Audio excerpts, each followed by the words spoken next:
It's time for a new perspective with your host, Pastor Mike Sherbino and Julie Stautland. It's not easy being a parent, and it sure doesn't come with an instruction manual. It's the toughest job anyone can do. But many mothers can feel as if they're living on the margins of society. Changing that through celebrating motherhood and gathering parents together is writer, photographer, wife, mother, and all things creator, Ashlee Gadd. Ashlee talks about the dream God dropped in her heart for something different, a pure, honest place for mothers to share stories.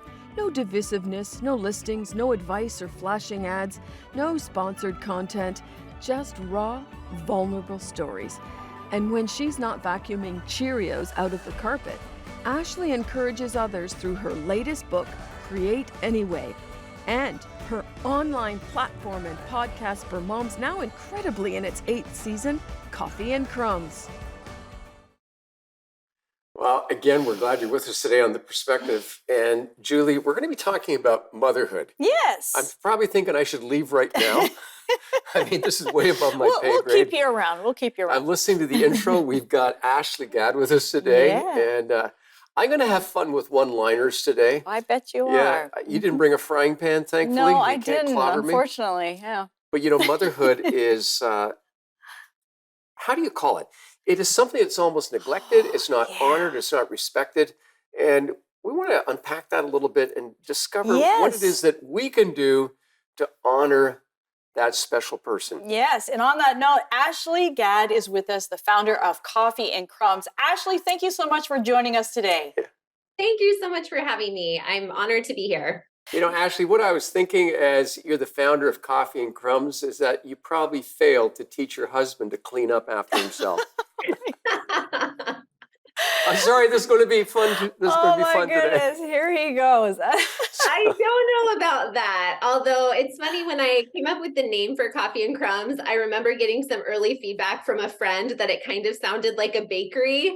But I really had my heart set on Coffee and Crumbs because it really represents the calm and the chaos of motherhood and kind of the beauty and the mess. And it's really just Coffee and Crumbs are part of my daily life right now. So. Well, you know, and on that note, I wanted to open with a quick little story about when my girls were a toddler and a baby age. And I had a couple of friends thinking about this idea of women in community in the same boat. And we had like that golden crazy hour when the kids have had it and all you want to do is try to survive to keep them from killing themselves while you're trying to make dinner. And I remember we would like call each other and we'd be on the phone, we're trying to make dinner and they're screaming and crying and everything. But at least kids never did that. We were in it together. So I love the idea of Coffee and Crumbs and a community. So tell us more about how all this all started.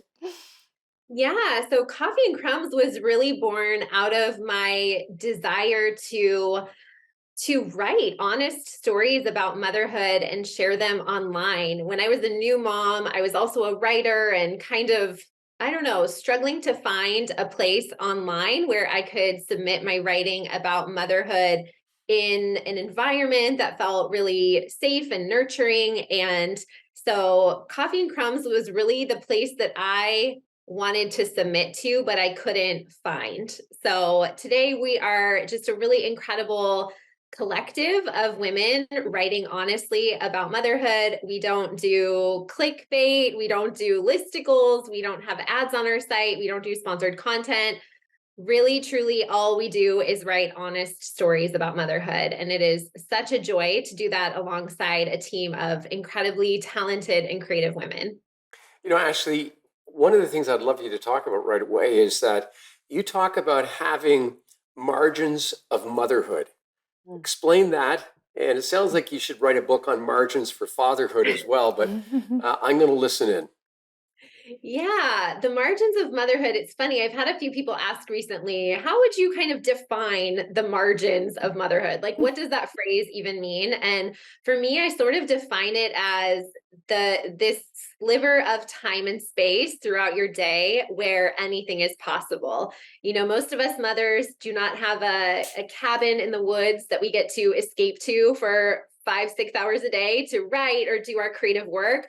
we're working in the fringe hours. We're working kind of alongside our kids and alongside changing diapers and carpool schedules and grocery shopping and work and deadlines and all of the other just demands of adulthood and parenthood. And so the margins of motherhood are kind of those little sweet spots throughout the day where you can make the most of the time that is available to you. And I love how you are connecting people with the creativity they had before children and during children. I know myself when I was acting, singing, speaking, and all of a sudden I found myself a stay-at-home mom, and I ended up homeschooling, and it's a totally different world. And you're thinking, but I still have these things in me. How did God place this in your heart and connect the mothers? How did it like get up from the groundwork and spread out so quickly? Yeah, I mean, really, at the heartbeat of this book, at the heartbeat of Create Anyway, is really my own personal wrestling and reckoning over the past 10 years. My oldest son is about to turn 11, so I've been a mom for a little over a decade now, and over the course of that entire time, it's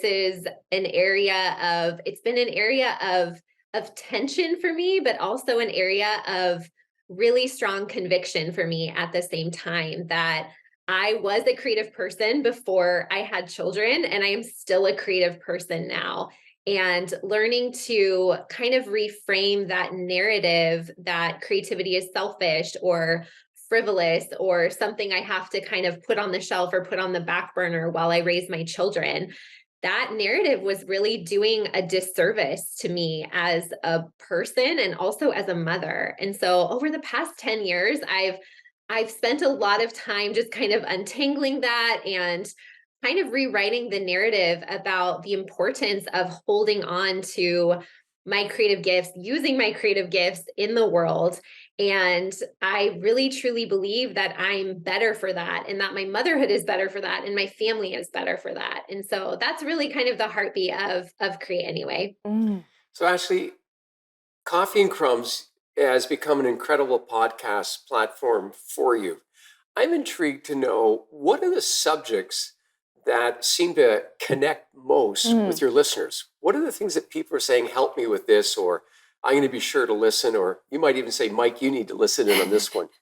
That's a really good question. Off the top of my head, I mean, I couldn't really tell you, which episodes are the most popular in traffic. I'll tell you, just I don't keep a close eye on that kind of stuff. But off the top of my head, when I think about over the past, 8 seasons of doing this show, what topics tend to resonate the most have really been the ones about friendship. We do talk about friendship a lot, both among women and in the midst of motherhood, making space for friendship and prioritizing friendship and learning to ask for help and learning to receive help. And I think anytime we have a discussion about friendship, those episodes tend to just create a lot of dialogue and seem to resonate with our listeners pretty I think that's so strongly. true. I know myself when I think back to when my girls were little, and if it wasn't for this close-knit group of other women who were going through the same thing, who knew exactly what it was like at those different moments of the day where you've just reached your limit, I don't know what I would do. It really was a comfort. When one was up, the other was down, and we were there. We could get on the phone. We could maybe go to the playground or something, and we would reassure one another and really praise one another for the work we're doing. And it's so important. I think it's so important for our viewers to know that you're not alone, and this is a great gift. And it's something that, it's been going on forever, but we need to recognize it as something important. And I think this is a wonderful outlet that you're doing with Coffee and Crumbs. But on that note, I know we're running out of time. We're going to come back with more questions. Stay with us, everyone. We're going to be back right after the break. When Jesus calls us to love him with all our heart, soul, mind, and strength, that means getting healthy in all of these areas. But time alone doesn't get us healthy. We have to be intentional about moving in the right direction. As a licensed professional counselor, I want to share my story with you. I want to help you get real about how you're actually doing and give you a practical plan to move in the direction of healing and wholeness. I want to invite you to take this journey with me of getting healthy from the inside out.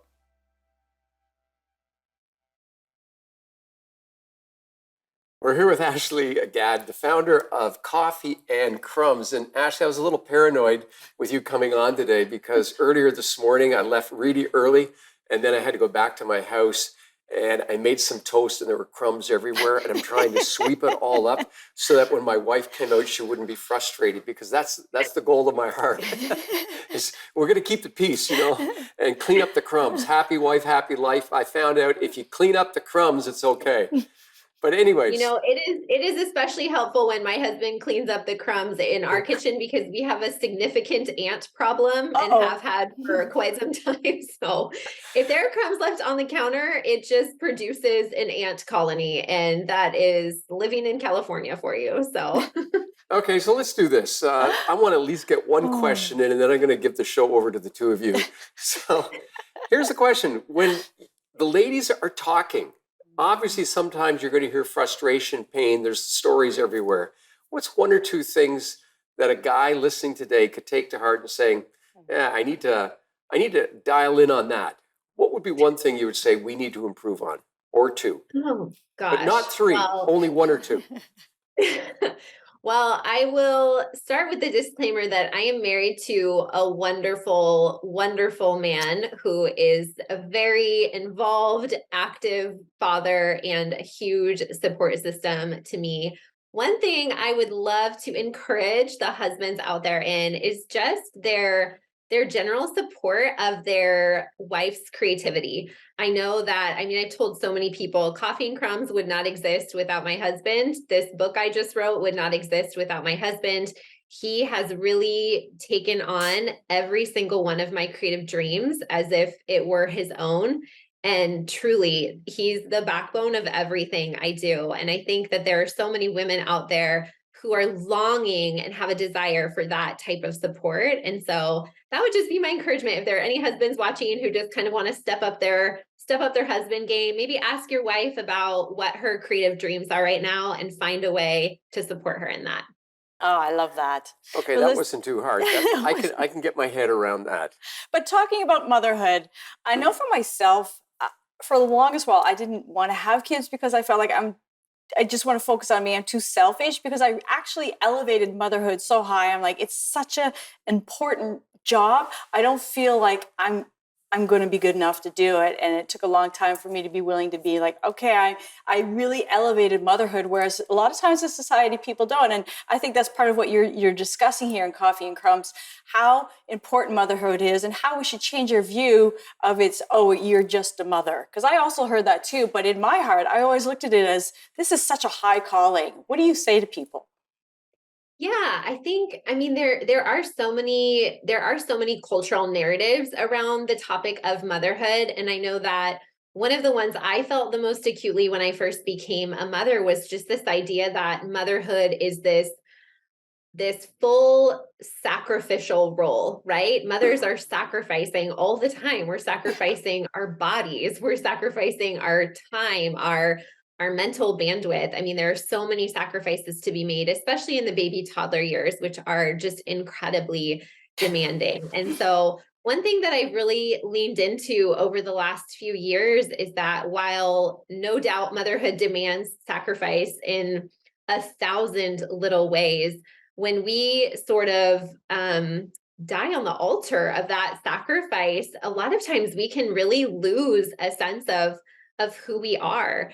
And ultimately, I think it's really important that we retain a little bit of who we were before we became parents and show our children who that person is. I really believe that when I'm living, in the fullness of the creative gifts that God has given me, when I'm using my creative gifts, when I'm doing things that light me up and make me feel alive, and I'm doing that in front of my children, they're getting to see me as a full person, not just the mom who's schlepping them to and from school and making them peanut butter and jelly sandwiches, but they're seeing a mom who loves to write, who loves to take pictures, who loves to be outside and be inspired and use her talents and her gifts in the world. And that's what I want for my kids when they grow up. And so it's really important to me to model that for them.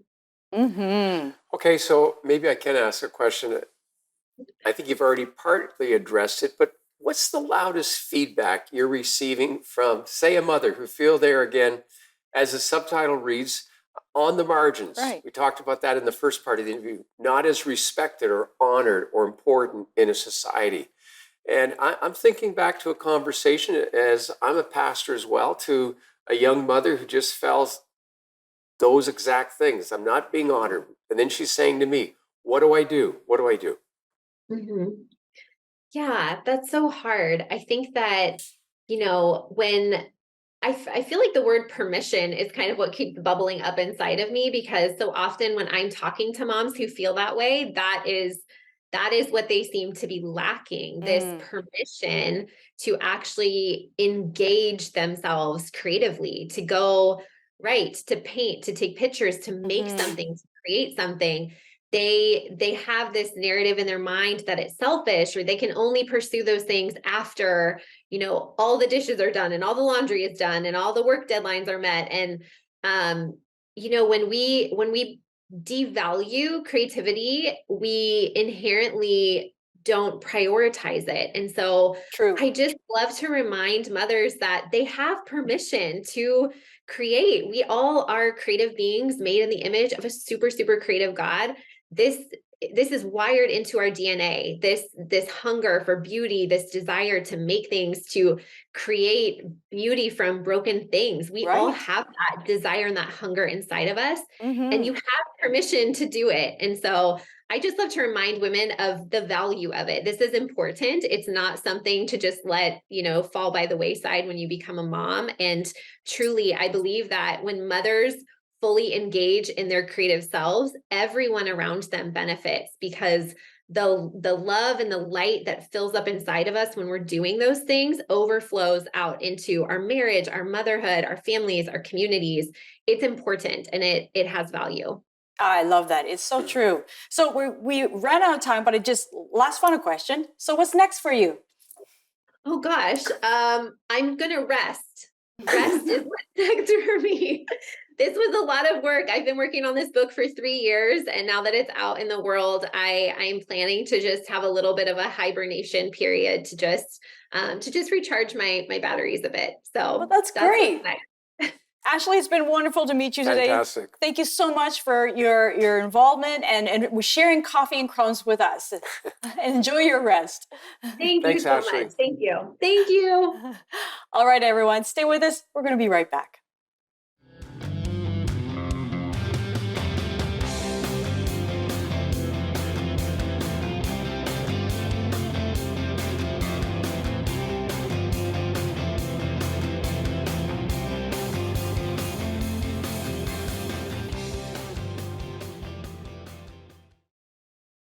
Coffee and Crumbs has made me think about the value of motherhood, and it made me think of a funny story of when I was determined that I was going to get 3 pairs of shoes for my girls, my little toddler girls, and we were going to do 3 it. each? Yeah, 3. Yeah, so your boots, your Sunday shoes, and your runners, right? Right.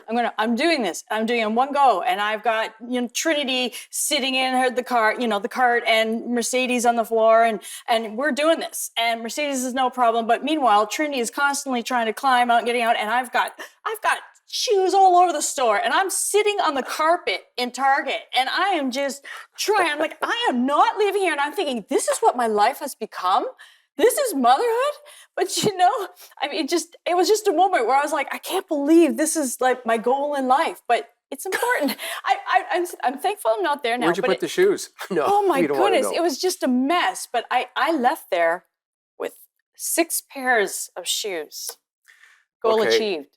Well, what do I say to that? We have 5 daughters. So Yes. I'm sure Terry has tons of my stories. record was one day, just as we were crossing over the border, there was one of these cheap shoe stores, bought 22 pairs. Oh. 22. But the kids were old enough to pick out a few pairs themselves. So less chaotic. I had to refinance the house to pay for Probably. it. Anyways, hey, if you're struggling today with trying to keep it all together, we have good news for you, that even in motherhood or fatherhood, that the God that we love and serve, he wants to be with you, to be a vital part of all that you're doing. And we're going to talk about the hope that we can have in life in just a moment. So I want you to stay with me. I'm going to be unpacking God's word again for you today.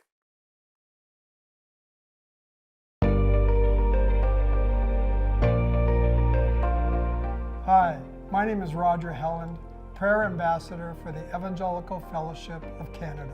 And I'm Brittany Leung, Volunteer Coordinator at Jubilee Church in Calgary.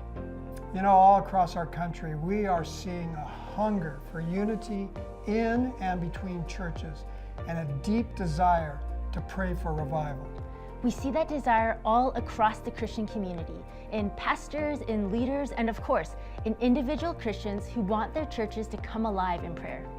That's why we are hosting Ignite, a worship and prayer summit for unity and spiritual awakening. This April, please join us in Ottawa, Calgary, Kelowna, or Regina for inspiration and training for pastors and church leaders. A half-day seminar will guide leaders on how to cultivate a culture of prayer in their churches, followed by prayer ministry and a catered complimentary dinner. In the evening, we will hold a public prayer and worship event in each city to seek God's face in worship and prayer. Everyone is invited to the evening event. We will worship and pray together for unity and spiritual awakening across Canada. It's going to be amazing. So friends, you are warmly welcomed to Ignite, a worship and prayer experience that we know Canada needs and desires at this exact moment. Ignite itself is actually a conference built from collaboration and a spirit of unity, co-hosted by the Evangelical Fellowship of Canada, the Billy Graham Evangelistic Association of Canada, the National House of Prayer, the Peace and Reconciliation Network, Vineyard Canada, and local leaders in each city. And Roger, it's amazing that there's no cost for the seminar, the dinner, or of course the evening worship and prayer gathering. There are absolutely no barriers to your participation. That's right.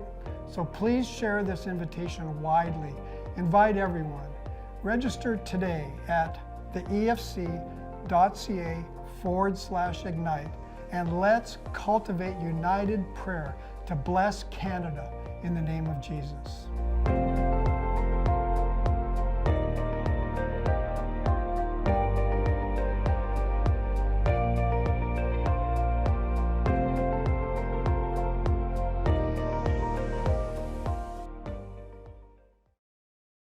Now, obviously, I don't know what you're going through. I don't know what you've been experiencing, but I know this. Every one of us wants hope. We want something that will sustain us. Yesterday in the teaching, we talked about the man Job and what sustained him as he went through incredible trials. Remember, he lost everything that he owned. He was probably the most wealthy man at that time on the face of the earth. He lost his 10 children, and then he lost his health. How do you deal with it when you lose your health, your kids, and all your resources? This is what sustained him. He said he knew that he would be vindicated one day by someone that he called his Redeemer. And he said, I would love to write these words and engrave them on a stone. And here it is. He said, as for me, I know that my Redeemer lives. That's what sustained him. That's what kept him. My Redeemer lives. And that one day I will see him face to face. He didn't know why he'd gone through what he did. We know why, because we've read the end of the story, and Job eventually found out. But oftentimes in life, we don't understand why we're going through what we're going through, why we're having to deal with the stuff that is upon us. But we long for hope. We want the assurance that everything is going to be okay. And I believe that what is critical in your life and mine is that we learn to live as people of hope, because God intended for his hope to fill your heart and to fill mine as well. You know, you can hope for your favorite hockey team to win the Stanley Cup. I've jokingly said, I've lived across Canada. I've lived in so many cities because I was just trying to find a Canadian city that had a winning team. And man, that's been a hard pursuit. We want our team to win. Some of you are hoping you're going to win the lottery. Some of you are hoping for this or you're hoping for that. But what we find gives us real hope is when there is a witness in our heart, a witness to something that is true that helps us to hold on in hard times. You ever walked down the street and seen attached to a telephone pole, looking for witnesses who saw an accident on such and such a date at such and such a time? Please call us. Or sometimes they'll even offer a reward. We want a witness, someone who has seen something so we can validate it as it is true. One of the powerful things about the Easter story, as we read about the death, the crucifixion, the death, and then the resurrection of Jesus, is that for those of us who choose to believe in him, we realize it fills us with incredible hope. And that's the hope that God wants you to have today. But there's a fair question that many people, perhaps you today, are asking in your mind. Is the resurrection true? Did it really happen? Can I hold on to this hope? I am convinced, as I have researched this whole subject, that there are so many tangible things that if we actually even look at it without the eye of faith, we would say the resurrection happened. How is it that we know that? Well, one of the things that happens is the fact that when the women went to the tomb on that morning in Luke chapter 24, they were wondering how they're going to roll the stone away from the tomb. Now, keep your eyes closed for a moment. Just imagine with me. I want to take you to the tomb. And there in front of it, coming down on a slight angle, is a 2-ton rock. Some cars weigh about that much. And look at the rock. But if you could read an inscription on the rock, you know what it would say? Moved uphill by the tiny finger of God.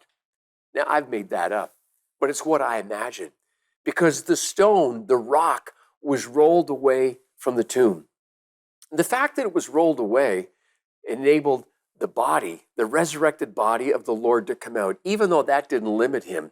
But from a human perspective, we want to know that the stone was rolled away. The women were going to go in and prepare the body for burial, but they didn't know how to roll it away. And what they also didn't realize that there was at least 4 Roman soldiers standing outside the tomb, and there was a seal over the tomb.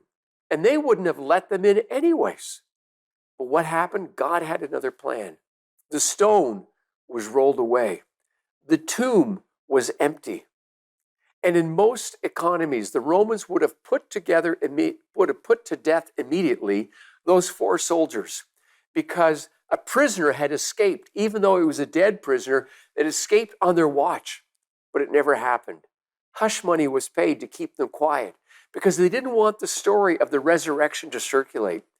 But folks, the story of the resurrection and the reality that it brings to our hearts has been shared worldwide for years. And we now see the church has grown in exceeding proportions greater than anything else, because Jesus said he would build his church and the gates of hell would not prevail against it. I'm going to teach more tomorrow on the witnesses that we can have in our heart to the reality of Christ with us. But I want you to know that he is the hope that you alone need. And he is longing to fill you with his hope today.